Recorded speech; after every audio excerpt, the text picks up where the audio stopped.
కృష్ణా గోదావరి నదీ జలాల అంశంపైన జరుగుతున్నటువంటి చర్చలు, పోలవరం బనకచెర్ల ప్రతిపాదనను ఆంధ్రప్రదేశ్ ప్రభుత్వం ముందుకు తీసుకొచ్చిన నేపథ్యంలో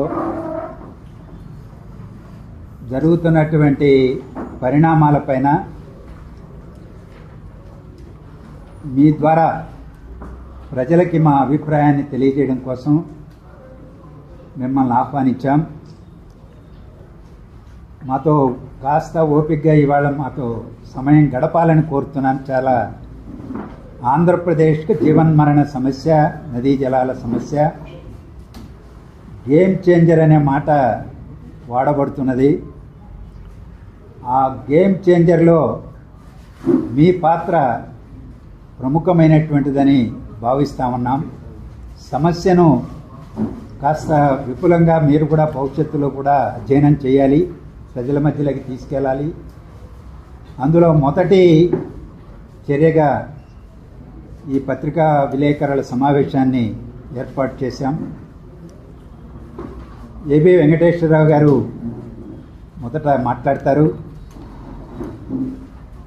మీ అందరికీ వారిని గురించి నేను చెప్పడం అంటే తాతకు దగ్గులు నేర్పినట్టు అవుతుంది. అలాగే కంబంపాటి పాపారావు గారు, రిటైర్డ్ ఇంజనీర్, అనేక ప్రాజెక్టుల్లో రూపకల్పనలో వాటిని ఎగ్జిక్యూట్ చేయించడంలో భాగస్వామి వివిధ ప్రభుత్వాల కాలంలో. అలాగే అక్కినేని భవానీ ప్రసాద్ గారు, రైతు సేవా సంస్థ అధ్యక్షులు, రైతాంగ సమస్యలతో పాటు నీటి వనరులు, నదీ జలాలు, ప్రాజెక్టుల సమస్యలపైన విశేష కేసీఆర్ గారు, జగన్మోహన్ రెడ్డి గారు కలిసి భోజనం చేసి మాట్లాడుకుని మిఠాయిలు పరస్పరం తినిపించుకున్న రోజుల్లో కేసీఆర్ గారు ఒక ప్రతిపాదన చేశారు. అదేమిటంటే గోదావరి నీటిని ఇచ్చెంపల్లి నుంచి తెలంగాణ గుండా పారించి నాగార్జున సాగర్లో కలిపి నాగార్జున సాగర్ ఫోర్ షోర్ నుంచి రివర్సిబుల్ టర్బైన్ల ద్వారా శ్రీశైలం డ్యాం పైకి ఎక్కించి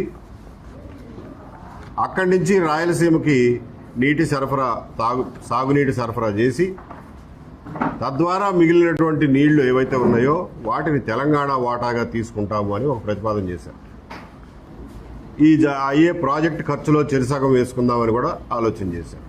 దాని మీద ఇంజనీర్ల మధ్యన 2-3 సమావేశాలు జరిగినాయి. కానీ అది ఆంధ్రప్రదేశ్ రాష్ట్ర ప్రయోజనాలకి, రాష్ట్ర నీటి హక్కులకి తీవ్రమైన భంగం కలిగించేటటువంటి ప్రతిపాదన కాబట్టి అప్పట్లో అందరూ వ్యతిరేకించారు. అదృష్టవశాత్తు అది ముందుకు వెళ్ళాల, అక్కడితోనే ఆగిపోయింది. కానీ ఒక 2 ఏళ్ల తర్వాత మళ్ళా ఇంకొక రూపంలో ఆ ప్రమాదం ముంచుకొచ్చింది. అదే ఈ పోలవరం బనకచెర్ల ప్రాజెక్టు రూపం. కాళేశ్వరం ప్రాజెక్టు పూర్తి చేసుకున్నటువంటి మెగా ఇంజనీరింగ్ సంస్థ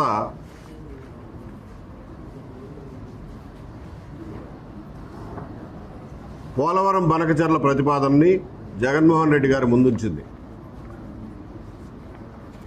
ఆయన ఇరిగేషన్ అధికారులను పిలిపించి దాని అవసరం ఏముందో, మనకు పనికొచ్చేదా కాదా అని చూడకుండా దీని మీద ఒక ప్రాజెక్ట్ రిపోర్ట్ రాసి తీసురండి అన్నారు. 3 నెలల్లో కావాలి నాకు రిపోర్ట్ అన్నారు. మన ఇరిగేషన్ శాఖ 3 నెలల్లో ఇది ప్రాజెక్ట్ రిపోర్ట్ తయారు చేయడం సాధ్యం కాదని చెప్పి హైదరాబాద్లో ఉన్నటువంటి వ్యాప్కోస్ సంస్థకి ఈ పని అప్పచెప్పింది. వ్యాప్కోస్ దగ్గర ఉమ్మడి ఆంధ్రప్రదేశ్లో ఉన్నటువంటి జల వనరులకు సంబంధించిన డేటా మొత్తం ఉంది. వాళ్ళు ఆ డేటా దగ్గర పెట్టుకుని 3 నెలల్లో ఒక డ్రాఫ్ట్, ఒక చిత్తు ప్రతిపాదనని తయారు చేసి ఆంధ్రప్రదేశ్ గవర్నమెంట్కి ఇచ్చారు. ఆ ప్రతిపాదనే ఆ రోజున జగన్మోహన్ రెడ్డి గారికి మెగా కృష్ణారెడ్డి గారు ప్రతిపాదించిన ప్రతిపాదనే ఈ రోజున ఈ ప్రభుత్వం తలకెత్తుకుంటున్నటువంటి ఈ పోలవరం బనకచెర్ల ప్రతిపాదన. ఈ బనకచెర్ల ప్రతిపాదన వల్ల ఆంధ్రప్రదేశ్ సాగునీటి రంగంలో ఏమాత్రం ఉపయోగం లేదని, దాని ఖర్చు ఈ రోజున చిత్తు ప్రతిపాదనలో 80,000 కోట్లు అని చెప్పి ప్రతిపాదించారు. డీటెయిల్డ్ ప్రాజెక్ట్ రిపోర్ట్ రాస్తే అది కనీసం 1,00,000 కోట్లకు చేరకుండా ఉండదు. అది కట్టేనాటికి 1,50,000 కోట్లు అవ్వకుండా మానదు. ఇంత ఖర్చు పెట్టినా కానీ దానివల్ల ఏమైనా ఉపయోగం ఉందా అని అంటే ఉపయోగం శూన్యంగా పోలవరం నీళ్లు మీరు బనకచెర్ల దాకా తీసుకువెళ్ళి రాయలసీమలో ఉపయోగించుకుంటున్నారు కాబట్టి అక్కడ మిగిలినటువంటి నీళ్లన్నింటినీ తెలంగాణకి మాకు హక్కుగా ఇచ్చేయాలి అని చెప్పి ఈ బ్రజేష్ కుమార్ ట్రిబ్యునల్ ముందు తెలంగాణ వాదన అందుకునే అవకాశం ఉంది. దానికోసమే ఈ రచ్చంతా, అంతే తప్ప బనకచెర్ల వల్ల తెలంగాణకి ఏదో నష్టం జరుగుతుందని కాదు. దీన్ని అడ్డం పెట్టుకుని కృష్ణా జలాల్లో వాటాని తెలంగాణ ఇంకా ఎక్కువ చేసుకోవాలనేటటువంటి ఆలోచనే వాళ్ళకున్నటువంటి 299, 300 అనుకోండి, 300 టీఎంసీలకు అదనంగా మీరు 200 టీఎంసీ తరలిస్తున్నారు కాబట్టి ఆ 200 మాకు ఇవ్వండి, 500 టీఎంసీలు మాకు రావాలి అని చెప్పి ఈ మధ్యన తెలంగాణ ముఖ్యమంత్రి రేవంత్ రెడ్డి గారు అన్న మాటలలో ఉన్న నిగూఢమైనటువంటి అర్థం ఇది. కాబట్టి కృష్ణా జలాల నీటి హక్కుని కోల్పోవడమే కాకుండా ఈ ప్రాజెక్టు వల్ల రాయలసీమలో 1 ఎకరం కూడా అదనపు ఆయకట్టు రాకపోవడంతో ఈ ఖరీదైనటువంటి ప్రాజెక్టు ఒక గుదిబండగా మారే ప్రమాదం ఉంది. కాబట్టి ఈ విషయంలో ప్రభుత్వాన్ని అప్రమత్తం చేయడానికి, ప్రజల్ని అప్రమత్తం చేయడం కోసం మేము ఈ 4-5 కలిసి మీడియా ద్వారా ప్రజలకు ఈ విషయాలను వివరించాలని చెప్పి ముందుకొచ్చాం. ఈ రోజున ప్రతిపక్షం దీని గురించి ఒక్క మాట కూడా మాట్లాడటం లేదు అనే దానికి కారణం ఏమిటయ్యారంటే ఈ ప్రాజెక్టు అసలు జగన్మోహన్ రెడ్డి గారి మానస పుత్రిక. ఆయన మొదలెట్టినటువంటి ప్రాజెక్టుని ఈ కూటమి ప్రభుత్వం దాన్ని ముందుకు తీసుకువెళ్ళడానికి ప్రయత్నం చేస్తోంది. దీని మీద ప్రజల్లో ఎక్కడా చర్చ జరగలేదు. డిపార్ట్మెంట్లో ఎవరికి ఏ విషయాలు తెలియవు. ఇంత పెద్ద ప్రాజెక్టుని టేకప్ చేసే ముందు దాని అవసరాన్ని, దాని బాగోగుల్ని చర్చించాల్సినటువంటి అవసరం ఉంది. కాబట్టి ఇప్పటికైనా సమయం మించిపోలేదు. కాబట్టి దీని మీద ప్రజల్లో విస్తృతమైన చర్చ జరగాలని, ప్రజలు ప్రజా సంఘాల ద్వారా ప్రభుత్వం మీద ఒత్తిడి తీసుకొచ్చి ఈ ప్రతిపాదనని మానుకోవాలని, ఆంధ్రప్రదేశ్కి గోదావరి వరద జలాల ద్వారా చేయాల్సినటువంటి పనులు, ఇంతకు ముందు ఆలోచించినటువంటి ప్రాజెక్టులు చాలా ఉన్నాయి. వాటి గురించి కూడా ప్రస్తావిస్తాం. గోదావరి జలాలను ఏ రకంగా ఉపయోగించుకుంటే ఆంధ్రప్రదేశ్కి, ముఖ్యంగా కోస్తా జిల్లాలకి అత్యంత ఉపయోగకరంగా ఉంటుంది అనే దాని మీద కూడా చెబుతాము.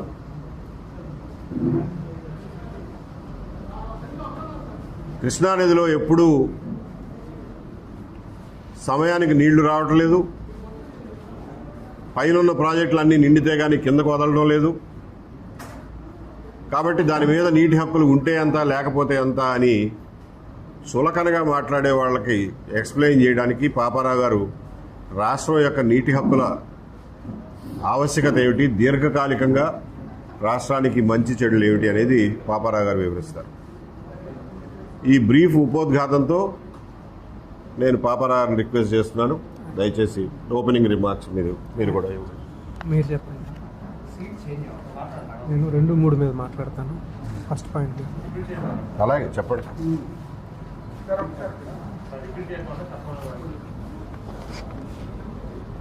ఇవాళ నదీ జలాల సమస్య ఆంధ్రప్రదేశ్కు జీవన్మరణ సమస్య. ఉమ్మడి రాష్ట్రంలో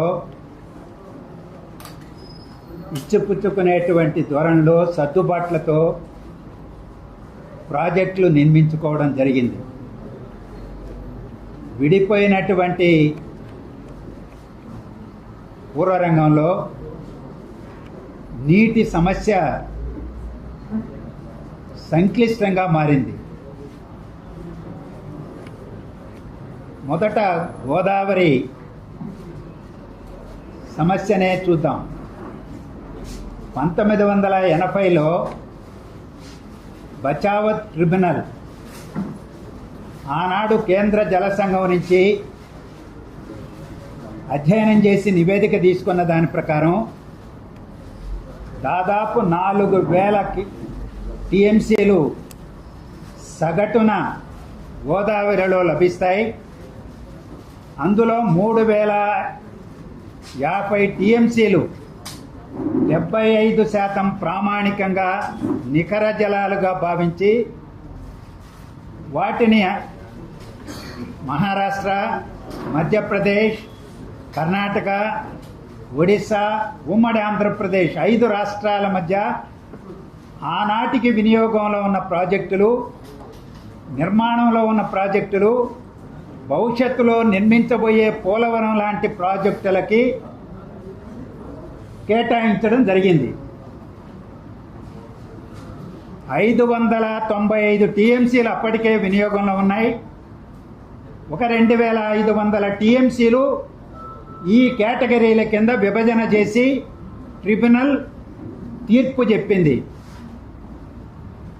వాటి ఆధారంగా అన్ని రాష్ట్రాలు ప్రాజెక్టులు నిర్మించుకుంటున్నాయి. ఇవాళ నికర జలాలు అనేటువంటివి ఉన్నాయా అనే ప్రశ్న పదే పదే ఉద్భవిస్తూ ఉంది. కేంద్ర జల సంఘం కూడా అధ్యయనాలు చేసి వారం క్రితమే 3050 టీఎంసీలు మాత్రమే నికర జలాలు లభిస్తాయని వెల్లడించింది. ఇంత తతంగం జరుగుతున్న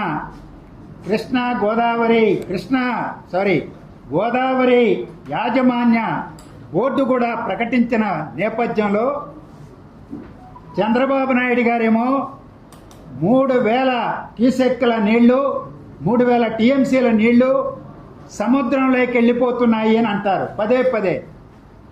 రేవంత్ రెడ్డి గారు అంటారు, గతంలో కేసీఆర్ గారు అన్నారు, జగన్మోహన్ రెడ్డి గారు అన్నారు, గోదావరిలో పుష్కలంగా నీళ్లున్నాయి, సముద్రంలో కలిసిపోతున్నాయి, ఆ నీటిని తెచ్చి రాయలసీమను రతనాల సీమ చేస్తానని కేసీఆర్ గారు అన్నారు.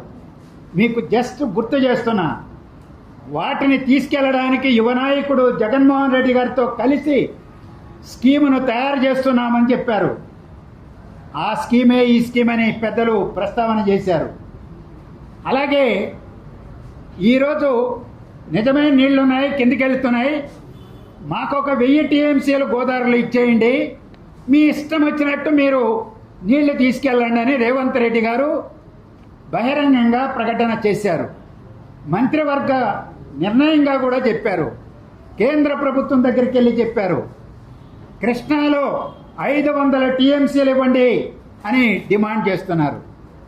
మేము అడుగుతున్నాం, గోదావరిలో నికర జలాలు ఉన్నాయా? చంద్రబాబు నాయుడు గారు, రేవంత్ రెడ్డి గారు ముందు నిర్ధారణ చేయండి. ఎక్కడో ధవళేశ్వరం దగ్గర ఎప్పుడో వరదలప్పుడు ఒక 20 రోజులు 30 రోజులు నీళ్లు పోతే ఆ నీటినంతా ఎవరు లెక్క కట్టారు అని అడుగుతున్నాం మేము. వాళ్ళ పైన నిర్మిస్తున్నటువంటి ప్రాజెక్టులని తెలంగాణలో, ఛత్తీస్గఢ్లో అన్ని చోట్ల నిర్మిస్తే పోలవరం నిర్మాణం పూర్తి చేసుకుని నీటిని నిల్వ చేయడం మొదలు పెడితే ఆ నీరు కిందికెళ్తుందా, ఎంత నీరు వెళుతుందో చెప్పగలరా అని అడుగుతున్నాం మేము. ప్రాజెక్టుల్లో నిర్మాణం జరుగుతున్నటువంటి పూర్వ రంగంలో లేని రగడ సృష్టించడానికి మాత్రమే ఈ సమస్య దోహదపడుతుంది. రెండవది, కృష్ణాలో నీళ్లు లేవు అంటున్నారు. గడచిన 10 సంవత్సరాల గణాంకాలు తీయండి మీరు. ప్రతి సంవత్సరం సగటున 500 టీఎంసీలు సముద్రంలోకి వెళుతున్నాయి. తుంగభద్రలో 135 టీఎంసీల నిల్వ సామర్థ్యంతో నిర్మిస్తే కేవలం 100 టీఎంసీలే నిలబడుతున్నాయి, మిగిలిన నీళ్లన్నీ కిందికి వస్తున్నాయి. శ్రీశైలం 300 టీఎంసీలు నిల్వ సామర్థ్యంతో నిర్మిస్తే ఇవాళ 215 టీఎంసీలే నిల్వేయగలుగుతున్నాం. ఈ తుంగభద్ర నీళ్లు, కృష్ణా నీళ్లు శ్రీశైలం నుంచి సాగర్ మీదుగా, ప్రకాశం బ్యారేజ్ మీదుగా ప్రతి సంవత్సరం 400-500 టీఎంసీలకు తక్కువ కాకుండా సముద్రంలోకి వెళ్తున్నాయి. ఆ నీటి ఆధారంగానే రాయలసీమలో తెలుగు గంగ, గాలేరు నగరి, హంద్రేనివా ప్రాజెక్టులు రూపకల్పన చేసి ఎన్టీఆర్ గారి కాలంలో 35 సంవత్సరాల క్రితం నుంచి నిర్మాణంలో ఉంటే వాటికి నీటిని కేటాయించాల్సింది ట్రిబ్యునల్. బచావో ట్రిబ్యునల్ 25 టీఎంసీలు తెలుగు గంగకు కేటాయించింది. ఎస్ఆర్బిసి శ్రీశైలం కుడి బ్రాంచ్ కాలువకు 19 టీఎంసీలు నికర జలాలని కేటాయించి వరల్డ్ బ్యాంక్ నిధులతో, సిడబ్ల్యూసి అనుమతితో నిర్మించుకున్నాం. గాలేరు నగరిని 38 టీఎంసీల కేటాయింపు మిగులు జలాల నుంచి ఉంది. విభజన చట్టం దానికి చట్టబద్ధత కల్పించింది, త్వరగా నిర్మాణం పూర్తి చేసి నీటిని కేటాయించమని. మరి ఈ ప్రాజెక్టులన్నింటికీ నిర్మాణం పూర్తి చేసి నీటి సమస్యను కృష్ణా నది జలాలతోనే శ్రీశైలం మీదుగా, గ్రావిటీ మీదుగా, సహజ ప్రవాహం మీదుగా నీళ్ళిచ్చే ఏర్పాటు పోతిరెడ్డిపాడు 44,000 క్యూసెక్కులతో విస్తరించారు. బనకచర్లకు నీళ్లు తీసుకెళ్లడానికి కొండను, మిట్టకందాల అనేటువంటి పెద్ద కొండను తవ్వి 16.5 కిలోమీటర్ల దూరం దాన్ని విస్తరించి తవ్వి పెట్టడం జరిగింది. నిజంగానే గేట్వే ఆఫ్ రాయలసీమ సాగునీటి వ్యవస్థకి బనకచర్ల. ఆ బనకచర్ల ద్వారా ఎస్ఆర్బిసికి, తెలుగు గంగకి, గాలేరు నగరికి శ్రీశైలం నుంచి కృష్ణా జలాలను అందించేటువంటి ఏర్పాటుతోనే ఇవి నిర్మాణాలు జరిగినాయి. ఆ నిర్మాణాలు పూర్తి చేయలే. తెలుగు గంగ పూర్తి కాలేదు. గాలేరు నగరి 3,25,000 ఎకరాలతో రూపొందించి 2,60,000కు కుదించి నేడు 35,000కు మాత్రమే గాలేరు నగరి కింద నీళ్ళిచ్చే ఏర్పాటు జరుగుతున్నది. గండికోట నిర్మించారు, 2 చిన్న రిజర్వాయర్లు నిర్మించారు. హంద్రీనీవా పరిస్థితి అంతే. ఒక 20,000 కోట్లు ఖర్చు పెడితే రాయలసీమ ప్రాజెక్టులన్నీ పూర్తి అయిపోయి కృష్ణా నది జలాలను సరఫరా చేయడానికి వ్యవస్థ అంతా కూడా సిద్ధంగా ఉంది. ఈ పూర్వరంగంలో బనకచర్లకి గోదావరి వరద జలాలని సముద్రానికి 40 మీటర్ల ఎత్తులో ఉన్నటువంటి ప్రాంతం నుంచి బొల్లాయిపల్లి దగ్గర ప్రకాశం జిల్లా సరిహద్దులలో 320 మీటర్ల ఎత్తుకు నీటిని తోడి అక్కడి నుంచి నల్లమల అడవుల్లో నుంచి బనకచర్లకు నీళ్లు తీసుకెళ్తాం. సొరంగ మార్గంలో రాయలసీమను సస్యశ్యామలం చేస్తామంటే కరువు పీడిత ప్రజానీకం, వలసలు వెళుతున్నటువంటి ప్రజానీకాన్ని వంచడానికి తప్ప ఇంకొకటి ఉన్నదా అని అడుగుతున్నాం. వంచడానికి గత ప్రభుత్వం కావచ్చు, ప్రస్తుత ప్రభుత్వం కావచ్చు, ఎందుకు ఈ పనికి పాల్పడుతున్నారని అడగడం కోసమే ఇవాళ ఇక్కడ మీ ముందు కూర్చున్నాం. మేం చెప్పేది గోదావరిలో వరద నీటిని చివరి రాష్ట్రం మనం వాడుకోవాల్సిందే, ఆ హక్కు మనకు స్వేచ్ఛ ఉన్నది. ఆ స్వేచ్ఛను ఉపయోగించుకొని పోలవరం నుంచి గోదావరి వరద నీటిని హయ్యర్ లెవెల్లో పులిచింతల కింద వైకుంఠాపురం దగ్గర నుంచి నది దాటించి బొల్లాయిపల్లికి తీసుకెళ్లి సోమశిలకి గ్రావిటీ మీద తీసుకెళ్లొచ్చు. ఎత్తిపోతల అవసరం లేదు. సోమశిల రిజర్వాయర్ ఉంది, అటుపై కండలేరు రిజర్వాయర్ ఉంది. తిరుపతి వరకు నీటిని తీసుకెళ్లొచ్చు. తెలుగు గంగ, గాలేరు నగరి చివరి భూములకు నీళ్లు అందించవచ్చు. సోమశిల కింద ఆయకట్టుకు స్థిరీకరణకు ఇవ్వచ్చు. వెలుగొండ ఆయకట్టుకు నీళ్లు ఇవ్వచ్చు స్థిరీకరణకు భవిష్యత్తులో. సాగర్ కుడికాలువ కింద ప్రకాశం జిల్లాలో అదనపు సాగుదల తీసుకురావచ్చు. ఇంత సౌలభ్యంతో పాటు చింతలపూడి ఎత్తిపోతల పథకం యొక్క ఆయకట్టుకి ఇవాళ నిర్మాణం ఆగిపోయిందా దానికి. అలాగే సాగర్ ఎడమ కాలువ కింద ఆయకట్టుకి నీళ్ళు ఇవ్వడానికి ఆ వరద జలాలను వాడండి. కృష్ణా డెల్టా, సాగర్ డెల్టా గోదావరి నీటితో వినియోగించి మిగిలినటువంటి నీటిని శ్రీశైలం నుంచి రాయలసీమ ప్రాజెక్టులకు ఇవ్వండి, వ్యవస్థ నిర్మించబడింది, 1000 కోట్లు ఖర్చు పెట్టబడింది అని మాలాంటి వాళ్ళని చెబుతుంటే చెవికెక్కించుకోకుండా ఈరోజు 82,000 కోట్ల రూపాయలతో 4,000 విద్యుత్ వినియోగంతో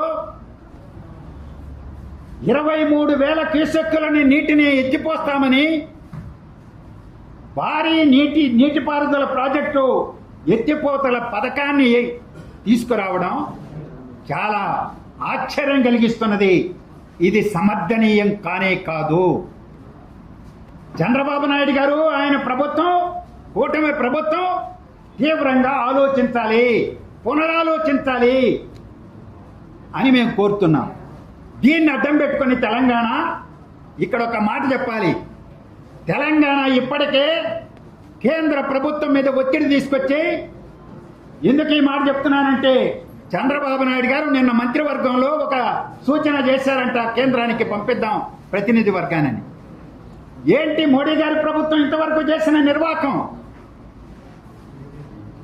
ఎగువ భద్రా ప్రాజెక్టు కర్ణాటక ప్రభుత్వం బీజేపీ అధికారంలో ఉన్నప్పుడు ట్రిబ్యునల్ కేటాయింపు లేకుండా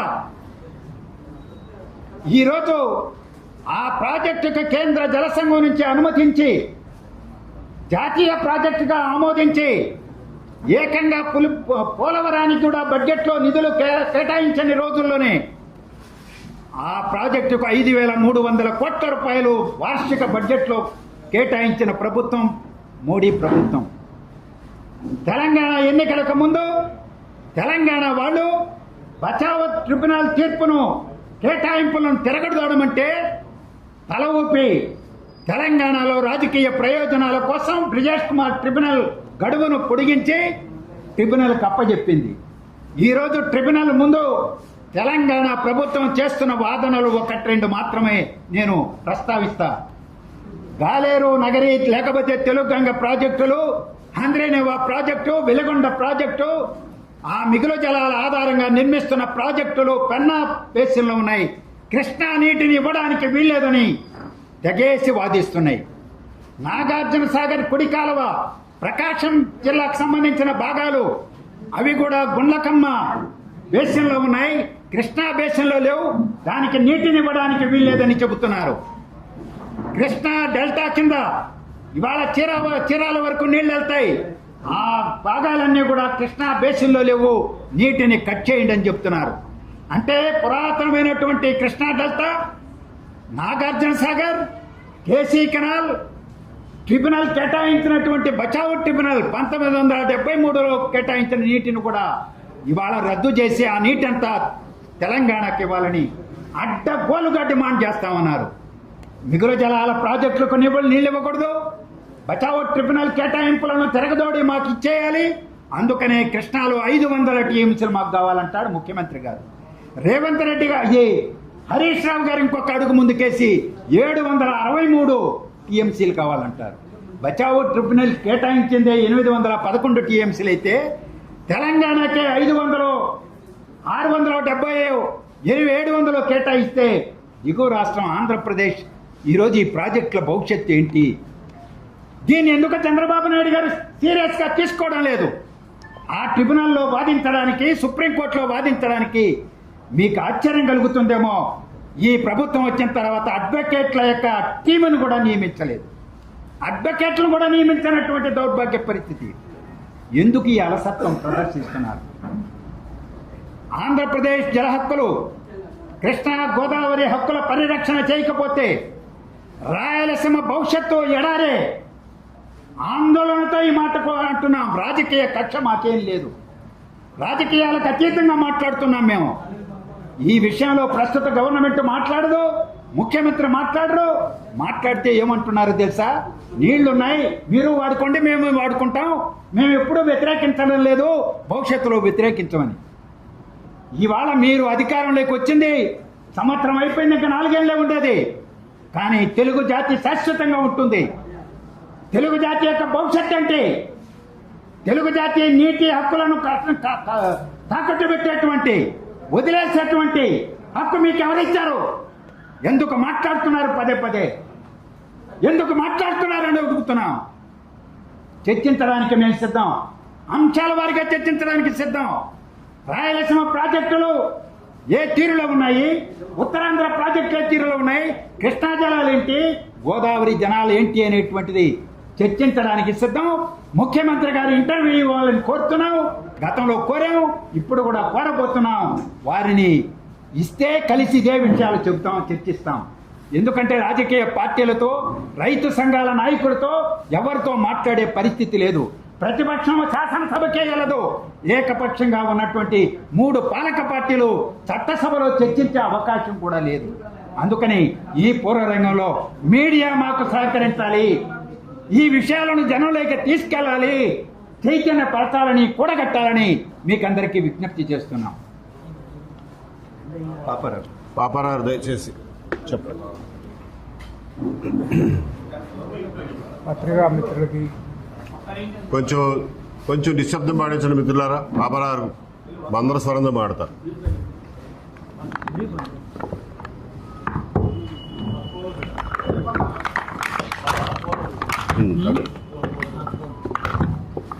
టైం తీసుకోండి, ఏం పర్వాలేదు.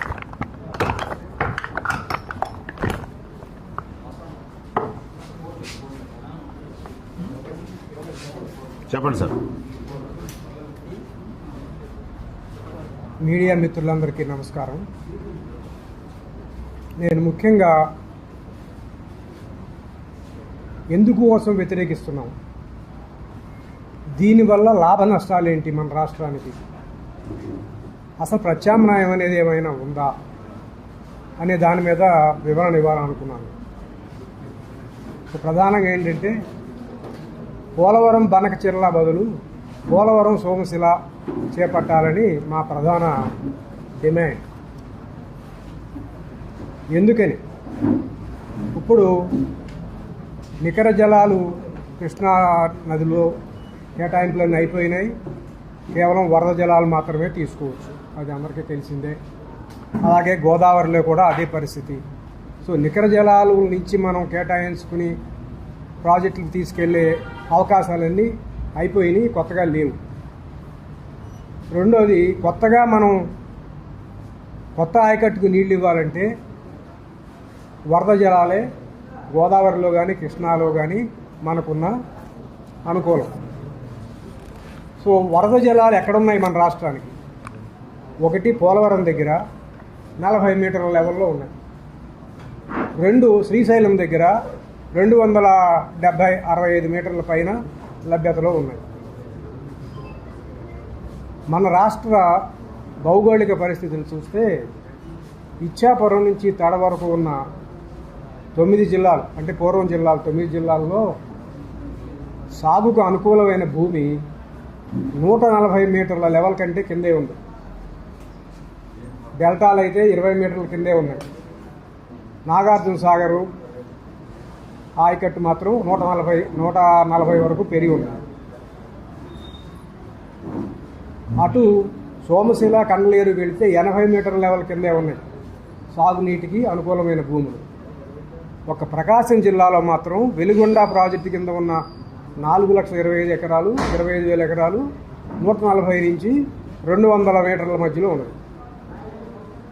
సో ఈ ప్రాంతానికంతా, ఈ 9 జిల్లాలకంతా 40 మీటర్లలో లభ్యమయ్యే వరద జలాలు కనుక తీసుకుంటే అతి తక్కువ ఎత్తిపోతలతో మనం ఫలితాలు సాధించవచ్చు. అంతేకాక దారిలో ఈ 9 జిల్లాల్లో ఇప్పుడు మిగిలిపోయిన సాగునీరు సదుపాయాలు లేని భూములు ఉన్నాయి. చింతలపూడి ఏరియాలు, నీళ్లు రాని Nagarjuna Sagar left canal area, Macherla area, Nagarjuna Sagar right కెనాల్లో పెదనందిపాడు ఏరియా, అలాగే ఎప్పటి నుంచో ప్రామిస్ చేసినటువంటి నాగార్జున సాగర్ కుడి కాలువ 2వ ఫేజ్ ప్రకాశం నెల్లూరు జిల్లాలో 5 లక్షల ఎకరాలు, వీటికి ఇప్పుడు ప్రస్తుతానికి సదుపాయాలు లేవు. వాటికి కూడా మనం కల్పించుకుంటే ఈ 9 జిల్లాల్లో, ఇచ్చాపురం నుంచి తడ వరకున్న 9 జిల్లాల్లో సాగుకు అనుకూలమైన భూమిలో 90% పైగా మనం నీటి సదుపాయాలు కల్పించవచ్చు.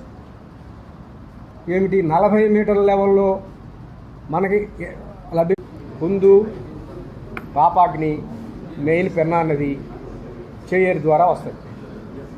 ఈ నీటిని మనం సోమశిలకి ఇక్కడి నుంచి ఇస్తున్నాం కాబట్టి 40 మీటర్ల లెవెల్ నుంచి కడప జిల్లాలో ఎక్కడైనా చిన్న చిన్న బ్యారేజీలు నిర్మించుకుని ఆ నీటిని ఒక 60 టీఎంసీల దాకా ఎత్తిపోసుకోవచ్చు, చిన్న చిన్న రిజర్వాయర్లు కట్టుకుని. సో వెరసి రాయలసీమకి దాదాపు 450 నుంచి 500 టీఎంసీల నీరు మనం ఇవ్వగలిగే అవకాశం ఉంది. ముందు మరి ఈ అవకాశాన్ని ఎందుకు పోగొట్టుకోవాలి? ఆ అవకాశాలన్నింటినీ వినియోగించుకుంటే రాయలసీమలో కూడా సాగు భూమిలో 60% భూమికి మనం నీరు ఇవ్వగలుగుతాం.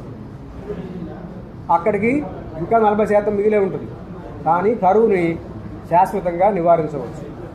దానికి ఈ ప్రత్యామ్నాయ ఏర్పాటుని మేము ఇంతకుముందే స్టడీ చేసి ఇచ్చాము. దాన్ని పునఃపరిశీలించి మనకున్న ఈ సమస్యల నుంచి బయటికి రావాలని మా విజ్ఞప్తి. దీని మీద టెక్నికల్గా కానీ ప్రాజెక్టులు గారే కానీ మీరు ఏమైనా క్వశ్చన్లు వేస్తే మేము చెప్తాం. మీడియా మిత్రులకు నమస్కారం. నేను మమ్మల్ని అటు ఇటు తిప్పుతారు పెద్దవాళ్ళని. బాబు మాట్లాడండి సార్. ఇంత టెక్నాలజీ ఉంది, ఆయన మాట పట్టుకోలేరా? మీరు అక్కడే కూర్చోండి సార్.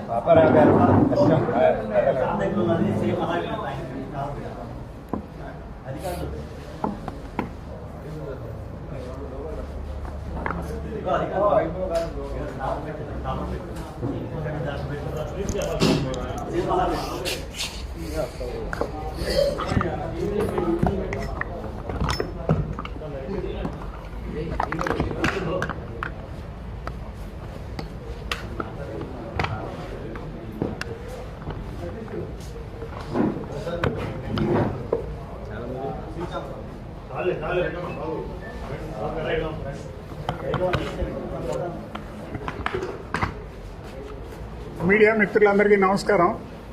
నా ముందు మాట్లాడిన పాపారావు గారు కానీ, లక్ష్మీనారాయణ గారు, అలాగే ఏబి వెంకటేశ్వరరావు గారు కొన్ని విషయాలు మీ దృష్టికి తీసుకొచ్చారు. నేను ప్రధానంగా చెప్పాల్సింది ఏంటంటే, ఆంధ్రప్రదేశ్ ఇటు కృష్ణా రివర్కి కానీ అటు గోదావరి రివర్కి కానీ టైలెండ్ స్టేట్. ఈ టైలెండ్ స్టేట్ అయినప్పుడు నార్మల్గా జరిగేది ఏంటంటే 75% విశ్వసనీయతతో నికర జలాలను లెక్కించి ఆయా రాష్ట్రాలకి కేటాయింపులు జరుగుతూ ఉంటాయి ట్రిబ్యునల్స్ ద్వారా. అట్లాగే మన కృష్ణాకి తీసుకున్నట్టయితే కృష్ణా ట్రిబ్యునల్లో మనకి 811 టీఎంసీ నీళ్లు కేటాయించడం అయింది కంబైన్డ్ స్టేట్కి. దాని తర్వాత ఫస్ట్ ఎపెక్స్ కౌన్సిల్ మీటింగ్లో దానికి 299 తెలంగాణ వాడుకునేటట్టు, 512 ఆంధ్రప్రదేశ్ వాడుకునేటట్టుగా ఒక అంగీకారానికి వచ్చి దాని ప్రకారం ఇప్పుడు మనం వినియోగించుకుంటూ ఉన్నాం. అట్లాగే గోదావరిలో 1480 టీఎంసీ మనకి కేటాయిస్తే దాంట్లో 590 సుమారుగా మనం ఇప్పుడు వాడుకుంటూ ఉన్నాం. ఇంకా వాడుకోవాల్సిన అవసరం ఉంది. అయితే అక్కడ ఏ ప్రాజెక్ట్కి అంత కేటాయింపులు ఏమున్నాయి, ఎలా ఉన్నాయనే దాని మీద స్పష్టత లేనందువల్ల కొంచెం ఇబ్బందికరమైనటువంటి పరిస్థితి గోదావరిలో ఉంది. ఈ రెండు ఇలా ఉండగా ఇప్పుడు వరద జలాలు తీసుకొచ్చి మేము బరంచర్ల దాకా తీసుకెళ్తాము. 400 కిలోమీటర్ల కెనాల్ స్ట్రక్చరు, 28-30 కిలోమీటర్ల మేర టన్నెలింగ్, దగ్గర 300 మీటర్ల ఎత్తుకి 4000 మెగావాట్ల విద్యుత్ వినియోగించి నీళ్లు తీసుకెళ్తే కొత్తగా ఆయకట్టు వచ్చేది 7 లక్షల ఎకరాలని చెప్తా ఉన్నారు. అది ఎంత వస్తుంది ఏంటి అనే దాన్ని లెక్కేస్తే ఎకరానికి 50,000 రూపాయలు ఖర్చు అవుతుంది యాన్యువల్గా. ఈ రికరింగ్ ఎక్స్పెండిచర్ ఎవరు కట్టాలి? ఇప్పుడు కన్స్ట్రక్షన్ కాస్ట్ ఒకటి బడ్జెట్ అయితే ఇప్పుడే గత ప్రభుత్వం 10 లక్షల కోట్లు 11 లక్షల కోట్లు అప్పు చేసి ఆయన వెళ్ళిపోయారు. ఈయన మళ్ళీ 4 లక్షల 5 కోట్లు తీసుకొచ్చి మన నెత్తినేస్తే ప్రతి మనిషి మీద కనీసం 2 లక్షల రూపాయల పైన అప్పు మన నెత్తి మీద ఉంటుంది. ఎవరు కట్టాలి ఈ డబ్బు? ఎలా కట్టాలి ఈ డబ్బు? సంపద సృష్టించి మేమేదో చేస్తామని చెప్పిన వాళ్ళు సంపద సృష్టించి చేయండి, అంతేగాని ఇట్లా అస్తవ్యస్తమైన ప్రాజెక్టులు తీసుకొచ్చి మా నెత్తిని రుద్దొద్దని మాత్రం మేము ప్రధానంగా ముఖ్యమంత్రి గారికి విజ్ఞప్తి చేస్తూ ఉన్నాం. అలాగే తెలంగాణ వాళ్ళు ఏమడుగుతున్నారు? కృష్ణా రివర్లో 500 టీఎంసీ కావాలి, గోదావరిలో మాకు 1000 టీఎంసీ కావాలి, ఆ 2 ఇస్తేనే ఈ ప్రాజెక్ట్ అంటున్నాడు. 200 వరద జలాలు తీసుకోవడానికి మనం కృష్ణాలోనో గోదావరిలోనో అంత సాక్రిఫైస్ చేయాల్సిన అవసరం ఏమొచ్చింది? ఎందుకు వచ్చింది అసలు అది? కాబట్టి అది నిర్ద్వందంగా దాన్ని తిరస్కరించాల్సిన అవసరం ఉంది. అలాగే నేను విజ్ఞప్తి చేస్తా ఉన్నా రేవంత్ రెడ్డికి కానీ అటు వాళ్ళ నీటిపారుదల శాఖ మంత్రులకి, దయచేసి తెలంగాణ ప్రజల్ని తప్పుతో పట్టించొద్దు. వాళ్ళకి అబద్ధాలు చెప్పమాకండి, వాళ్ళకి నిజాలు చెప్పండి. మీకు ఎంత వాటా ఉందో అంత వాటా కరెక్ట్గా చెప్పండి, దాన్ని కరెక్ట్గా వినియోగించుకోండి. అంతేగాని అబద్ధాలు చెప్పి 500 వస్తాయి 1000 వస్తాయి మేము చేస్తున్నాం అంటే కుదరదు. రెండోది, వాళ్ళు పరివాహక ప్రాంతాన్ని లెక్కబెట్టి వాళ్ళు మాకు 48% పరివాహక ప్రాంతం ఉంది కాబట్టి మాకు ఎక్కువ నీళ్లు రావాలి అని చెప్తున్నారు. పరివాహక ప్రాంతం is not a criteria for allocating water. అది క్లియర్గా బచావ్ ట్రిబ్యునల్లో క్లియర్గా చెప్పడం జరిగింది. కర్ణాటక రాష్ట్రం అప్పుడు మన మహారాష్ట్ర కర్ణాటక ఉమ్మడి ఆంధ్రప్రదేశ్ మధ్య జరిగిన పంపిణీలో కర్ణాటక పాయింట్ రైజ్ చేసింది. రైజ్ చేస్తే బచావ్ ట్రిబ్యునల్ క్లియర్గా ఈ విషయం అసలు పరిగణలో తీసుకోవాల్సిన అవసరం లేదని స్పష్టంగా చెప్పడం జరిగింది. కాబట్టి ఇవాళ ఆ పనికిరాని ఐటమ్ ముందు తీసుకొచ్చి మాకు ఎక్కువ నీళ్ళు కావాలని చెప్పడం అనేది తెలంగాణ మంత్రులకు కానీ తెలంగాణ ముఖ్యమంత్రికి కానీ అది సమంజసం కాదు. వాళ్ళు పునరాలోచించుకోవాలని మాత్రం నేను డిమాండ్ చేస్తా ఉన్నా. ఈ నేపథ్యంలో చూసినప్పుడు మనకి ఏదైతే పాపారావు గారు చూసిన ఆల్టర్నేటివ్ ప్లాన్ ఏదైతే ఇచ్చారో ఖచ్చితంగా ఆల్టర్నేటివ్ ప్లాన్ పబ్లిక్ లో డిస్కస్ చేయండి. We're ready to discuss. ఎవరితోనైనా సరే ముఖ్యమంత్రి గారిని డిస్కస్ చేయమంటారా, సెంట్రల్ వాటర్ కమిషన్ చేయమంటారా, లేకపోతే ఎవరో మీలో ఇంజనీర్లు ఎవరైనా వచ్చి రాండి మాట్లాడదాం, ప్రెస్ ముందు మాట్లాడదాం, ఏది కరెక్ట్ అనుకుంటే దాన్ని ముందుకు తీసుకెళ్దాం. అదే కాకుండా మాకేదో అధికారం ఉంది కదా అని మీ ఇష్టం ప్రవర్తించి మా నెత్తిన ఇట్లా పోస్తామని అంటే మాత్రం అది అంగీకరించే సమస్య లేదు. ఖచ్చితంగా దాన్ని పునరాలోచించమని నేను ముఖ్యమంత్రి గారికి సవినయంగా విజ్ఞప్తి చేసుకుంటా ఉన్నా. ఇంతేకాకుండా ఇందాక చెప్పారు మనకి ప్రకాశం బ్యారేజ్ కేవలం 3 టీఎంసీ నీళ్ళ వసతి అక్కడ ఉంది. అక్కడ 3 టీఎంసీ నీళ్లు నిలవబెట్టుకోవాలనేటువంటి అవకాశం ఉంది. కానీ ఒరిజినల్ గా చూస్తే ఇప్పుడు 2.6 2.7 టీఎంసీ కన్నా ఎక్కువ నిలబెట్టుకోలేకపోతున్నాం. కానీ దాని మీద ఆధారపడి 13 లక్షల ఎకరాల ఆయకట్టు ఉంది. విజయవాడ థర్మల్ స్టేషన్ కి పర్ డే 1600 క్యూసెక్స్ నీళ్లు ఇవ్వాలి. ఇప్పుడు క్యాపిటల్ కి ఎక్కి నీళ్లు ఇవ్వాలి డ్రింకింగ్ వాటర్ ఫెసిలిటీ కోసం. అట్లా దాని మీద ఒకటే బర్డెన్ వేసుకుంటూ వెళ్ళి ఆ 2.6 టీఎంసీతో అన్ని మేనేజ్ చేయాలంటే మేనేజ్ చేయలేక ఆ నీళ్ళని తీసుకొచ్చి మన నెత్తిని పోస్తారు. మళ్ళీ విజయవాడ మళ్ళీ ఖచ్చితంగా ప్రతి సంవత్సరం వరదలు పాలయ్యేటువంటి పరిస్థితి ఏర్పడుతుందని మాత్రం నేను సవినయంగా మనవి చేస్తా ఉన్నా. ఈ విషయాలన్నీ కూలంకషంగా చర్చించడానికి మేము రెడీ ఉన్నాం. ముఖ్యమంత్రి గారు అవకాశం ఇస్తే ఖచ్చితంగా ఆయన ముందు విషయాలన్నీ ఖచ్చితంగా చెప్తామని మాత్రం ఈ మీడియా సమావేశంలో మేము తెలియజేసుకుంటూ అవకాశం కల్పించమని మేము ప్రార్థిస్తామన్నాం. ఇంకో 2 పాయింట్లు చెప్పాలనుకున్నాను నేను. ఒకటి ఏంటంటే బనకచెర్ల రెగ్యులేటర్ ఎప్పుడు కట్టుకున్నాం? 85-89 మధ్యలో కట్టుకున్నాం. అప్పుడు దాని మీద ఉన్న demand 73 TMC. Telugu Ganga, SRBC, Madras water supply, KC canal. ఆ తర్వాత కాలంలో గాలేరు నగర్ తీసుకొచ్చాం 38 టీఎంసీలతోటి. ఆ 38 కలిపితే బనకచెర్ల నుంచి గ్రావిటీ మీద 111 టీఎంసీల నీటి డిమాండ్ ఉంది. ఈ 111 టీఎంసీలు డెలివరీ చేయలేమని చెప్పి పోతిరెడ్డిపాడు నుంచి బనకచెర్లకు ఉన్న కాలువని ఎడల్పు చేసుకున్నాం 44,000 క్యూసెక్కులకి. అది 2000 సంవత్సరానికి 2019 సంవత్సరానికి అయిపోయింది. అప్పటి నుంచి మనం ఈ 111 టీఎంసీలు శ్రీశైలం నుంచి గ్రావిటీలో డ్రా చేయడానికి అవకాశం ఉంది. చాలా సంవత్సరాలు చేశాము. కొన్ని సంవత్సరాలు 170-180 టీఎంసీలు కూడా డ్రా చేశాము శ్రీశైలం నుంచి. బనకచెర్లకు శ్రీశైలం ఎంత దూరంలో ఉంది? 16 కిలోమీటర్లో ఉంది. 16 కిలోమీటర్లో ఉన్న గేటు ఎత్తుకుంటే వచ్చే నీటిని నాకొద్దు, నేను 40 మీటర్లో 400 కిలోమీటర్ల దూరం నుంచి ఉన్న పోలవరం తీసుకొచ్చి ఇస్తాను, మమ్మల్ని నమ్మండి. ఈ 111 శ్రీశైలం నుంచి మేము తీసుకోలేము, అది తెచ్చిస్తాము అని చెప్తే మరి వినటానికి మీకు ఎలా ఉందో నాకు మాత్రం చాలా హాస్యాస్పదంగా ఉంది. రెండో విషయం ఏంటంటే బచావత్ ట్రిబ్యునల్, బ్రిజేష్ కుమార్ ట్రిబ్యునల్, తర్వాత విభజన చట్టం ఈ మూడిట్లోనూ నీటి హక్కులు, నీటి కేటాయింపులు ఉన్నాయి. వీటికి అదనంగా కృష్ణానదిపై తెలంగాణ గత 10 సంవత్సరాల్లో 4 ప్రాజెక్టులు చేపట్టింది. వీటికి అదనంగా ప్రాజెక్టు చేపట్టాలంటే అపెక్స్ కమిటీ అప్రూవల్ కావాలి. ఏ అప్రూవల్ లేదు, ఎవరికి అప్లికేషన్ లేదు, కట్టేసుకుంటున్నారు, డబ్బు ఖర్చు పెడుతున్నారు. చాలా అడ్వాన్స్ స్టేజ్లో ఉన్నాయి అవన్నీ. మనం నిన్న మంత్రివర్గంలో కూడా అనుకుంటున్నారు, మేమేమి మీ ప్రాజెక్టులకు అభ్యంతరం చెప్పడం లేదు అంటే ఏమిటి అర్థం? మీ ఇష్టం. శ్రీశైలం దగ్గర పెద్ద గోడ కట్టేసుకోండి, కృష్ణానదిని రాయలసీమ తెలంగాణకి మళ్లించేసుకోండి. మీరు తాగ్గా మిగిలితే ఉచ్చబోసినయో ముడ్డు కడుక్కున్నాయో ఆ హైదరాబాద్ సిటీలో ఉన్నటువంటి మొత్తం సీవేజ్ అంతా మూసీలో పడి నాకు పులిచింతలకు వస్తుంది, ఆ నీళ్ళే మేము తాగుతాము, శుద్ధి చేసుకునేమో అని చెప్పడానికి సిద్ధపడి ఉన్నారా మన ప్రభుత్వం? మన ప్రజలు దాన్ని అంగీకరించాలా? అక్రమ ప్రాజెక్టులు నిర్మించుకుంటే నేను అభ్యంతరం పెట్టకూడదంట. నేను మిగులు జలాలతో కట్టుకుంటే వాడికి ఏంటి అభ్యంతరం? వాళ్ళందరూ వాడుకోగా మిగిలి కిందకి సముద్రంకి పోయే నీళ్ళు నేను తీసుకుంటే వాళ్ళకి అభ్యంతరం.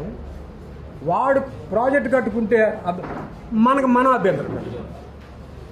ఇది చాలా విచిత్రమైన వాదనలాగా నాకు కనిపిస్తుంది. మీకు మీ అందరికి కనిపిస్తుందో లేదో తెలియదు. ఈ విషయాన్ని కూడా ప్రజలకి చెప్పాలని మేము నిర్ణయించుకున్నాం.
ప్రభుత్వం వాళ్ళని కొంచెం ఫైలు బయట పెట్టమనండి, నోట్ ఫైల్ బయట పెట్టమనండి, మీకే తెలుస్తుంది ఎక్కడి నుంచి మొదలైంది ఈ ప్రపోజల్ అనేది మీకే తెలుస్తుంది. కాళేశ్వరం ప్రాజెక్ట్ వ్యవహారంలో కూడా మెగా ఇంజనీరింగ్ ప్రాజెక్ట్ దాని మీద పెద్ద ఎత్తున ఆరోపణలు ఉన్నాయి. భారీ ఎత్తున స్కామ్ జరిగింది, దాంట్లో కీలక పథకాలు మెగా ఇంజనీరింగ్ ఆరోపణలు ఉన్నాయి. దానికి ఒక్క 2 నిమిషాలు సమయం ఇస్తే నేను చెప్పదలుచుకుని చెప్పేస్తాను, ఆ తర్వాత ప్రశ్నలు తీసుకుంటాను. కృష్ణానదికి ఆంధ్రప్రదేశ్ రాష్ట్రం చిట్ట చివరి రాష్ట్రం, టైలెండ్ స్టేట్. కృష్ణానది జలాల మీద ఆంధ్రప్రదేశ్కి కొన్ని హక్కులు ఉన్నాయి, అవి ట్రిబ్యునల్స్ నిర్ధారించాయి. ఆంధ్రప్రదేశ్కు ఉన్నటువంటి కృష్ణానది జలాల మీద హక్కుల్ని ఎలాగోలా బొక్కబెట్టి లాగేసుకోవాలనే ప్రయత్నాలు ఎగువ రాష్ట్రాలు ఎప్పటి నుంచో చేస్తున్నాయి. వాళ్ళు చేస్తూనే ఉంటారు, వాళ్ళ ఇంట్రెస్ట్లో వాళ్ళు చేస్తూనే ఉంటారు. కాబట్టి మన హక్కుల్ని రక్షించుకోవాల్సినటువంటి బాధ్యత మనది. అయినప్పుడు ట్రిబ్యునళ్ళు హక్కు ఇవ్వకుండా, సిడబ్ల్యూసీ అనుమతులు లేకుండా ఎగువ రాష్ట్రాలు ప్రాజెక్టులు కట్టుకుంటుంటే దాన్ని ప్రశ్నించాల్సిన ధర్మం, వాటిని నిలుపు చేయడానికి ప్రయత్నం చేయాల్సినటువంటి బాధ్యత ఆంధ్రప్రదేశ్ ప్రభుత్వం మీదే ఉంది. అంతే తప్ప మేము ఎవరు ఏం కట్టుకున్నా మేము అభ్యంతరం చెప్పమని చెప్పడానికి మీరెవరు? మీరు ఆంధ్రప్రదేశ్ రాష్ట్ర ప్రజల హక్కులు పరిరక్షించడం కోసం ఏర్పడిన ప్రభుత్వం ఇది. మీరు ఆంధ్రప్రదేశ్ ప్రజల హక్కులు కాపాడకుండా పై రాష్ట్రాలు ఏం చేసుకున్నా మేము అభ్యంతరం చెప్పట్లేదు అని చెప్పడం అధర్మం అవుతుంది. కాబట్టి రాజకీయాల కోసం ఏదన్నా ఒక మాట మాట్లాడే ముందు ఆంధ్రప్రదేశ్ ప్రజల నీటి హక్కుల్ని దృష్టిలో పెట్టుకోవాల్సిందిగా కోరుతున్నాను.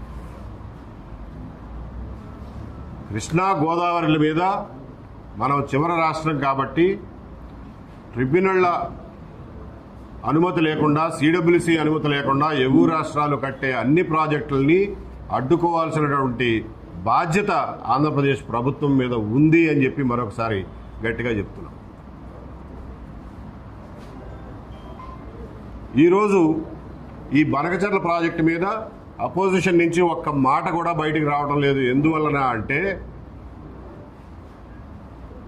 ఈ ప్రాజెక్టు రూపొందించమన్నదే జగన్మోహన్ రెడ్డి గారు. కాబట్టి ప్రతిపక్షం ఏం మాట్లాడదు.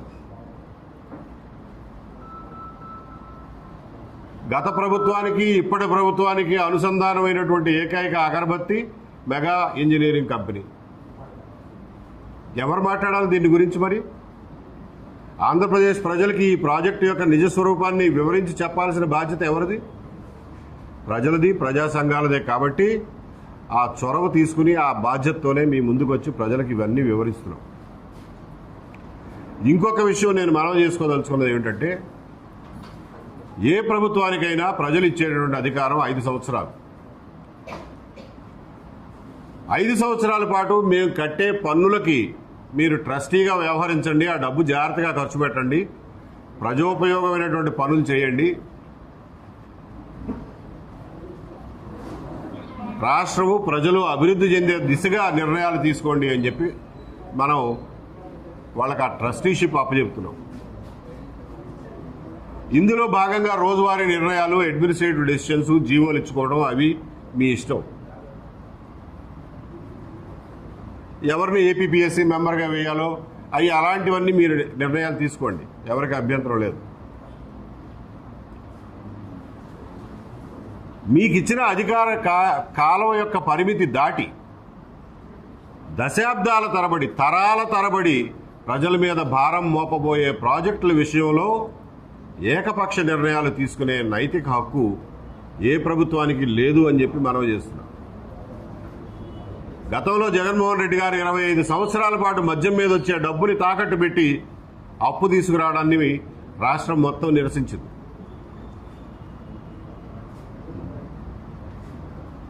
అలాగే సికి అదానితో పాటుగా వివిధ సోలార్ పవర్ ప్రాజెక్టుల రూపంలో 25 సంవత్సరాల పాటు మన నెత్తి మీద ఈ టారిఫ్లు గుదిబండలుగా మారబోతున్నాయి. ఈ రోజున ఈ పోలవరం బనకచెర్ల ప్రాజెక్టు కూడా 80,000 కోట్లు అంటున్నారు. 1,50,000 కోట్లకు తక్కువ అవ్వదు. అది కట్టడానికి ఎన్ని దశాబ్దాలు పడుతుందో తెలియదు, ఆ తెచ్చిన డబ్బు తీర్చడానికి ఎన్ని దశాబ్దాలు పడుతుందో తెలియదు.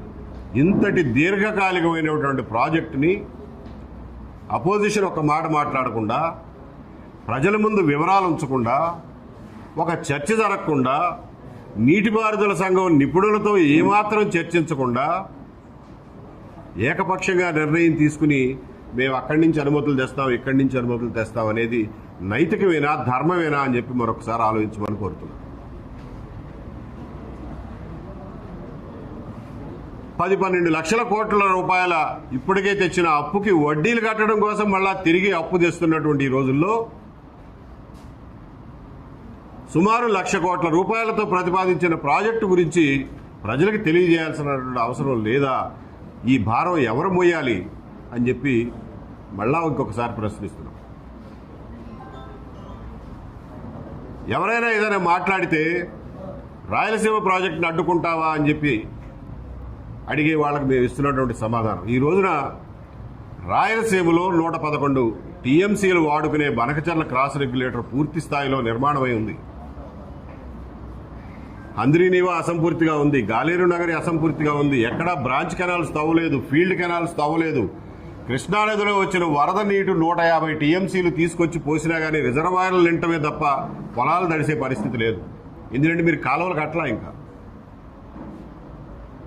మీరు నిజంగా డబ్బు మొబిలైజ్ చేయగలం, కేంద్ర ప్రభుత్వం నుంచి డబ్బు తీసుకురాగలం, ఒక ఈఏపీ ప్రాజెక్టు రూపంలో వరల్డ్ బ్యాంక్ నుంచో ఇంకొక చోట నుంచో ఎక్స్టర్నల్లీ ఎయిడెడ్ ప్రాజెక్ట్ తీసుకురాగలం, డబ్బు తీసుకురాగలం అనుకుంటే రాయలసీమలో అసంపూర్తిగా ఉన్నటువంటి ఈ ప్రాజెక్టుని పూర్తి చేయండి. ముందు వెనుకబడిన రాయలసీమ పేరు చెప్పి ఆ డబ్బు తీసుకురండి, లోన్లు తీసుకురండి.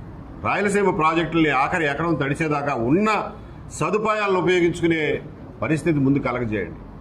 చెయ్యేరు నది మీద అన్నమయ్య డ్యాం కొట్టుకుపోయింది, దాన్ని పునర్నిర్మించుకోవాలి. దాన్ని పునర్నిర్మించుకుంటే చెయ్యేరు మీద 20, 30, 25 టీఎంసీలు నిలబెట్టుకునే అవకాశం ఉంటుంది. దాన్ని రాయలసీమకి చిన్నపాటి లిఫ్టులతో ఎత్తిపోసుకునే అవకాశం ఉంటుంది. దాని ద్వారా సోమశిలకి మనం పోలవరం నీళ్లు తీసుకెళ్తే అది కాంపెన్సేట్ అవుతాయి. అలాగే వంశధార, నాగావళి పరివాహక ప్రాంతాల్లో ఉన్న ప్రాజెక్టులు కొన్ని అసంపూర్తిగా ఉన్నాయి. కేవలం 150 ఎకరాల డిస్ప్యూట్తో, కేవలం 150 ఎకరాల విషయంలో ఒరిస్సాతో తగాదా ఉంది. ఈ రోజున రాజకీయంగా మీకు ఒరిస్సాలో బీజేపీ గవర్నమెంట్ ఉంది, కేంద్రంలో బీజేపీ గవర్నమెంట్ ఉంది, మీది కూటమి ప్రభుత్వం. ఈ అడ్డంకులన్నీ తొలగించండి. పోలవరానికి ఒరిస్సా పెట్టినటువంటి అభ్యంతరాలన్నింటినీ తొలగింపజేసుకురండి. ఉత్తరాంధ్ర ప్రాజెక్టుల్లో పెట్టాల్సినటువంటి కొద్దిపాటి ఖర్చును పెట్టి దాన్ని కూడా పూర్తి స్థాయిలో తోటపల్లి బ్యారేజ్ కానీ ఇంకొకటి కానీ ఈ పనులన్నింటినీ పూర్తి చేసుకోవాల్సిన అవసరం ఉంది. వాటిని చేయకుండా మనం ఈ రోజున 1,00,000 కోట్ల రూపాయలు ఏకపక్షంగా మేము ఒక మెగా ప్రాజెక్టు మొదటి నుంచి చివరి వరకు ఒకే కాంట్రాక్ట్ కంపెనీకి అప్పచెప్తాము అని అంటే అది సవ్యం కాదు. దీని మీద పునరాలోచించుకోవాల్సిందిగా కోరుతున్నాం.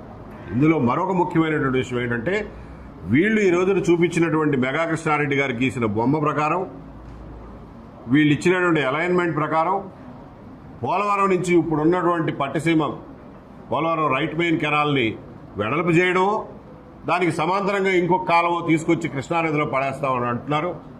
పాపారావు చెప్పినట్టు ఇది పర్మనెంట్గా విజయవాడని వరద ముప్పుకి గురి చేస్తుంది. ఇది తీవ్రమైనటువంటి ప్రమాదం. ఆ ప్రమాదం నుంచి తప్పుకోవాలనంటే మనం కాలువ అలైన్మెంట్ని మార్చాలి. వెస్ట్ గోదావరి, కృష్ణా జిల్లాల అప్లాంట్స్ తడవడం కోసం ఏనాడు నీళ్లు రాని నాగార్జున సాగర్ ఎడమ కాలువ ఏరియా తడవడం కోసం అప్లాంట్ మీదుగా కాలువ తీసుకొచ్చి వైకుంఠాపురం బ్యారేజ్ పైన కృష్ణానదిని యాక్వెడక్ట్ ద్వారా దాటించాల్సినటువంటి అవసరం ఉంది. ఎందుకంటే కృష్ణానదిలో పడడానికి ఎప్పుడు చూసినా ఒకటి వరద ముప్పు, రెండవది ఒకసారి కృష్ణానదిలో గోదావరి జలాలు కలిపిన తర్వాత కృష్ణానది జలాల మీద పై రాష్ట్రాలకు హక్కులు వస్తాయి. మీకు ఉదాహరణకు చెప్తాను. ఈ రోజు మనం పట్టిసీమ ద్వారా 80 టీఎంసీల నీటిని గోదావరి నుంచి తీసుకొచ్చి కృష్ణా డెల్టాకి వాడుకుంటున్నామని చెప్పి ఆ 80 టీఎంసీల్లో 35 టీఎంసీలు పై రాష్ట్రాలకి, కర్ణాటకకి, మహారాష్ట్రకి పంచిపెట్టేశాం. రేపు పొద్దున మనం గోదావరి జలాలను తీసుకొచ్చి మళ్ళా కృష్ణలో కలిపితే ఆ మేరకు మళ్ళా పై రాష్ట్రాలు వాటి మీద హక్కులు కోరతాయి. కృష్ణానది మీద హక్కులు మనం కోల్పోతాం. కాబట్టి యాక్విడక్ట్ ద్వారా కృష్ణానదిని దాటిస్తే ఆ హక్కులు కోల్పోయే ప్రసక్తి రాదు. అక్కడి నుంచి బొల్లాపల్లికి తీసుకువెళ్ళి ఆయన అన్నట్టు Nagarjuna Sagar right main canal కింద ఉన్నటువంటి ఆయకట్టుని స్థిరీకరించడం, ఆ ఆయకట్టుని 5 లక్షల ఎకరాలు విస్తరించడానికి రెడీగా ప్లాన్లు ఉన్నాయి, రెడీగా బొమ్మల ప్రాజెక్టులు ఉన్నాయి. వాటిని ఎక్స్పాండ్ చేసుకుంటూ సోమశిల వరకు గ్రావిటీతో హాయిగా నీళ్లు పంపించుకునే ఏర్పాటు ఉన్నప్పుడు మీ దగ్గర నిజంగా డబ్బులుంటే ఈ ప్రాధాన్యత క్రమాల్లో ముందు రాయలసీమ ప్రాజెక్టులు, బ్రాంచ్ కెనాల్లు, ఫీల్డ్ కెనాల్లు, ఉత్తరాంధ్ర ప్రాజెక్టులు లాస్ట్ మైల్ కంప్లీషన్, ఆ తర్వాత డబ్బులుంటే ఎగువ కృష్ణా, వెస్ట్ గోదావరి జిల్లాల్లో ఎగువ నుంచి ఒక కాలువ తీసుకొచ్చి కృష్ణానదిని దాటించి బొల్లాపల్లిలో రిజర్వాయర్ కట్టి సోమశిలకి గ్రావిటీ ద్వారా నీళ్లు తీసుకెళ్లడం ద్వారా కోస్తా జిల్లాలన్నిటికీ చేయగలిగినంత నీటి సదుపాయం మనం కలగజేసిన వాళ్ళం అవుతాం. కాబట్టి వ్యవసాయం వరకు ఢోకా లేకుండా ఈ 9 జిల్లాలు, అలాగే ఇక్కడ మిగిలినటువంటి జలాలన్నింటినీ, ఆర్ఎంసీలో మిగిలిన జలాల్ని, పట్టిసీమలో మిగిలిన జలాల్ని, వరద జలాల్ని, వీటన్నిటిని కూడా రాయలసీమకు తీసుకువెళ్లి రాయలసీమలో ఎంత సాగునీరు భౌగోళికంగా అందించగలిగితే ఆఖరి ఎకరం వరకు సాగునీరు అందించడం కోసం ఇటువంటి డబ్బులు ఖర్చు పెట్టడం better utilisation of government money అని చెప్పి మేము తీవ్రంగా భావిస్తున్నాం. దీని గురించి మేము చెప్పిందే వేదం అని అంటారా, చర్చకి పెట్టండి. ముఖ్యమంత్రి గారికి సమయం ఉండకపోవచ్చు, కనీసం మంత్రి గారి సమయం వెచ్చించాలి. ఆయనకి కూడా సమయం లేకపోయినా కానీ కింద అధికారులను ఆదేశించి విస్తృతంగా ప్రజా క్షేత్రంలో చర్చించి మంచి చెడుల్ని రిటైర్డ్ ఇంజనీర్లతోనూ, ఎక్స్పర్ట్లతోనూ, జలాల విషయంలో కొంతమంది నిపుణులు ఎన్నో దశాబ్దాల నుంచి అధ్యయనం చేసిన వాళ్ళతోనూ చర్చించి నిర్ణయాలు తీసుకోమని చెప్పి మేము ఈ రోజున కోరుతున్నాం. ఇది ఓపెన్ ఫర్ క్వశ్చన్స్. అది నేను సమాధానం చెప్పగలిగింది కాదు కదా, మీరే చెప్పండి. సార్ ఆల్రెడీ కాళేశ్వరం ప్రాజెక్ట్ అవినీతి ఆరోపణలు ఎదుర్కొన్న మెగాకి మళ్ళీ ఈ ప్రాజెక్ట్ డిజైన్ సంబంధించినటువంటి ఇవ్వడం వెనుక ఏదైనా కారణం ఉందనుకుంటున్నారా? మీ ఒపీనియన్ ఏంటి? నేను ప్రాజెక్టు యొక్క ఉపయోగం నిరర్ధకం ఈ విషయాల మీదే కాన్సన్ట్రేట్ చేస్తున్నాను తప్ప ఏ ప్రాజెక్ట్ అయినా ఎవరో ఒక కాంట్రాక్టింగ్ కంపెనీ కట్టాల్సిందే. అది మెగా కావచ్చు, ఇంకొకళ్ళు కావచ్చు, మాకేం అభ్యంతరం లేదు, వాళ్ళతో మాకేం వైరం లేదు, వాళ్ళు అసలు పరిచయం కూడా లేదు. అది కాదు ఇష్యూ. అసలు ప్రాజెక్టే లోపభూయిష్టంగా రూపకల్పన జరిగింది అనేది మా వాదన.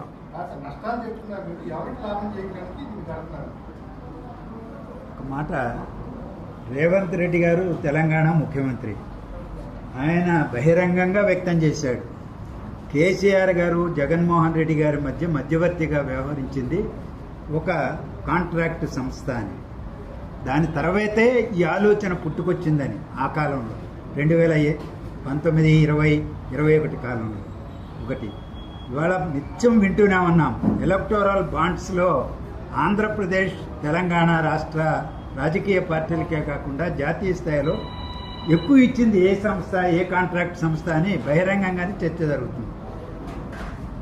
మొదట చంద్రబాబు నాయుడు గారు ముఖ్యమంత్రిగా ఉన్నప్పుడు కానీ, తర్వాత జగన్మోహన్ రెడ్డి గారు ముఖ్యమంత్రిగా ఉన్నప్పుడు కానీ, లేదా ఇప్పుడు కానీ ఇరిగేషన్ ప్రాజెక్ట్స్ అన్నీ ఈ తెలుగు రాష్ట్రాలలో ఎవరు చేస్తున్నారో కూడా తెలుసు. అందువల్ల ప్రత్యేకంగా పేరు చెప్పాల్సిన పని లేదు ఇవాళ. అందుకనే ఆ పేరు ముందుకు వస్తూ ఉంది. కాదంటే ఆ సంస్థను వచ్చి చెప్పమానండి. ఇప్పుడు ఒక ప్రాజెక్ట్ కావాలి, భారీ ప్రాజెక్ట్ కావాలి. PPP 4Pల మోడల్లో భారతదేశంలో ఎక్కడైనా ప్రాజెక్టు నీటిపారుదల ప్రాజెక్టు కట్టారా? తెలుగు రాష్ట్రాల్లో కట్టారా? ఎందుకు ఈ మాట ఇప్పుడు వస్తుంది? కాంట్రాక్టర్ కూడా ప్రాజెక్టు కన్స్ట్రక్షన్లో ఇన్వెస్ట్ చేస్తారట 20%. అంత చేయగలిగిన వాళ్ళు ఎవరు? ఒకరికే కాంట్రాక్ట్ ఇస్తారంట హైబ్రిడ్ దాని కింద. ఎవరంత కాంట్రాక్టరు ఆంధ్రప్రదేశ్లో లేదా తెలంగాణలో? అందువల్ల ఇట్ నోస్ ఎవ్రీబడి. అందుకనే మేము నేమ్ చేస్తున్నాం. కాదు అంటే ఆ సంస్థ చెప్పొచ్చు, గవర్నమెంట్ కూడా చెప్పొచ్చు. పెద్దలు చెప్పినట్టు, వెంకటేశ్వర గారు చెప్పినట్టు మినిట్సే బయట పెట్టచ్చు నోట్స్. కాంట్రాక్టింగ్ సంస్థ ఎంపిక పారదర్శకంగా జరగాలి అనేది మనందరం కోరుకునేది. అది ఎట్టి పరిస్థితుల్లోనూ జరగాలి. అసలు ఈ ప్రాజెక్టే లోపభూయిష్టమైన అనేది మా మౌలికమైనటువంటి వాదన. నెక్స్ట్, క్యాబినెట్ లో చంద్రబాబు గారు అవసరాలైతే కేంద్రం నుంచి కూడా కేంద్ర ఫండ్లు కూడా తీసుకున్నామని మాట్లాడారు. అంటే ఏ స్థాయిలో ఉందంటే కాంట్రాక్టర్ల యొక్క పలుకుబడి ఈపీసీ పద్ధతిలో ప్రాజెక్టు రూపకల్పన వాళ్లే చేస్తారు. ఎంత అవుతుందో సుమారుగా వాళ్లే చెప్తారు. కేంద్రం దగ్గర నుంచి డబ్బులు, లోన్లు, అనుమతులు కూడా మేమే తీసుకొచ్చిస్తాము అనే ఆ స్థాయిలో కాంట్రాక్టింగ్ సంస్థలు ఉన్నాయి. అంటే లోన్లు, అనుమతులు కూడా కాంట్రాక్టింగ్ సంస్థలే చేస్తుంటే ఇక ప్రభుత్వాలకు ఎందుకు? ఇది ఇవాళ మన ముందు బాహాటంగా కనిపిస్తున్నటువంటి పరిస్థితి.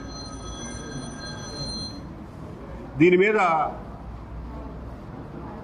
బనకచెర్ల ప్రాజెక్టు మీద టీఆర్ఎస్ పార్టీ వాళ్ళు లేవనెత్తినటువంటి దుమ్ము, దాన్ని తుడుచుకోవడానికి అన్నట్టుగా వాళ్ళకి డబల్ రెట్టింపు స్థాయిలో ఈ రోజున అక్కడ ఉన్నటువంటి ప్రభుత్వం, వారి నీటిపారుదల శాఖ మంత్రులు వీళ్ళందరూ చేస్తున్నటువంటి హడావిడి, అలాగే తెలంగాణ రిటైర్డ్ ఇంజనీర్ల సంఘం కూడా ఈ మధ్యలో ఒక ప్రకటన చేసింది. ఆ హడావిడి, ఇదంతా కేవలం రాజకీయాల కోసం చేసుకునే హడావిడే తప్ప నిజంగా ఈ బనకచెర్ల ప్రాజెక్ట్ అంటూ వస్తే దానివల్ల తెలంగాణకి కానీ తెలంగాణ ప్రజలకు కానీ ఒక్క 5 పైసలు కూడా నష్టం లేదు అని చెప్పి తెలంగాణ ప్రజలకు కూడా విజ్ఞప్తి చేస్తున్నాం. మీరు ఈ మాటల్లో వచ్చి మీరు ఆవేశపడకండి. తెలంగాణకు వచ్చిన నష్టమేమి లేదు. నష్టం ఏదైనా జరిగితే ఆంధ్రప్రదేశ్ జరుగుతుంది. ఎందుకంటే 1,50,000 కోట్ల గుదిబండ మెడలో వేసుకుని ఆంధ్రప్రదేశ్ రేపు పొద్దున ముందుకు వెళ్లాల్సి ఉంటుంది. ఆ భారం, ఆ నష్టం ఆంధ్రప్రదేశ్కే తప్ప తెలంగాణకి ఉండదు.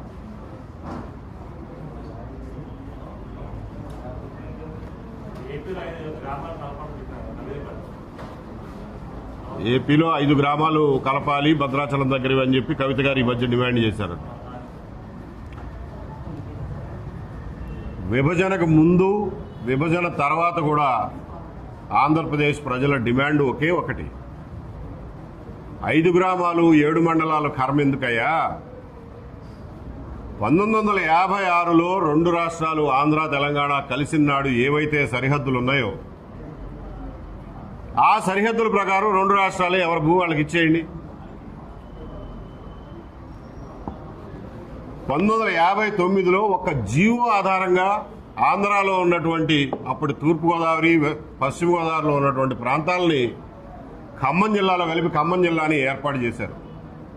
GO number 553 1959. ఒక జీవో ద్వారా ఆంధ్రప్రదేశ్ రాష్ట్ర భూభాగాన్ని తెలంగాణ ప్రాంతంలోకి కలిపి ఖమ్మం జిల్లాను ఏర్పాటు చేశారు. ఆ రోజున ఉన్నటువంటి నూగూరు వెంకటాపురం తాలూకా, భద్రాచలం తాలూకా, అశ్వరావుపేట తాలూకా ఒకప్పుడు 1956కు ముందు ఆంధ్రప్రదేశ్కి చెందినవి. ఈ 3 తాలూకాలు ఆంధ్రప్రదేశ్కి ఇచ్చేస్తే ఏ గొడవ లేదు, ఎవరు ఇంకేమీ పంచుకోక్కర్లేదు. 1956 సరిహద్దుల్ని పునరుద్ధరించమని చెప్పి ఆంధ్ర ప్రజల డిమాండ్.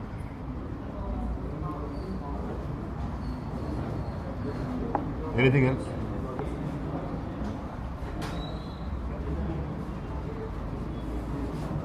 ఈ కృష్ణా జిల్లా జలాలలో ఆంధ్రప్రదేశ్ హక్కుల పరిరక్షణ విషయంలో ఇంతకు ముందు పనిచేసినటువంటి మండలి బుద్ధప్రసాద్ గారు లాంటి వాళ్ళందరినీ కూడా ఈ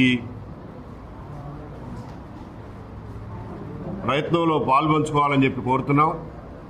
అట్లాగే విజయవాడకు చెందినటువంటి ప్రజాప్రతినిధులు కూడా విజయవాడకి ఈ ప్రాజెక్టు వల్ల వచ్చే వరద ముప్పు గురించి గొంతెత్తాలని చెప్పి కోరుతున్నాం.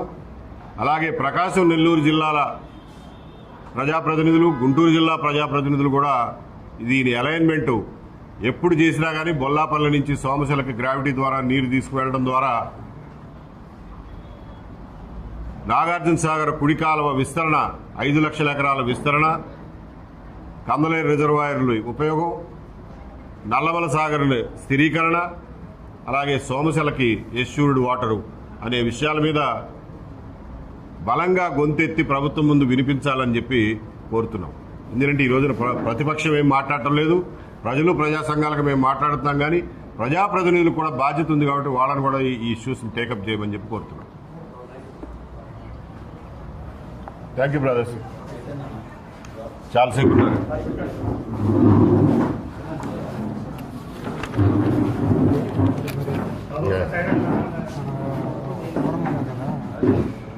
ప్రసాద్ గారు, రమేష్ కుమార్ గారు, వాళ్ళని ఏమన్నా ఇన్వాల్వ్ అడగొచ్చండి. ఎవరు ఇప్పుడు ఇక ఒకసారి ఎక్స్ప్లెయిన్ చేశాం కాబట్టి అందరినీ కలుపుకుని వాళ్ళతో కూడా మాట్లాడదామండి. ఏంటంటే బ్రీఫ్గా ఊరికే స్టేజ్ నిండా మనుషులు కాకుండా ఎక్స్పర్ట్లు, మీరు జర్నలిస్టులు, ఆయన ఎప్పటి నుంచో పనిచేసింది ఆయన, కాబట్టి మన నలుగురు అలాగే. ఇది ఎవరు బాబు?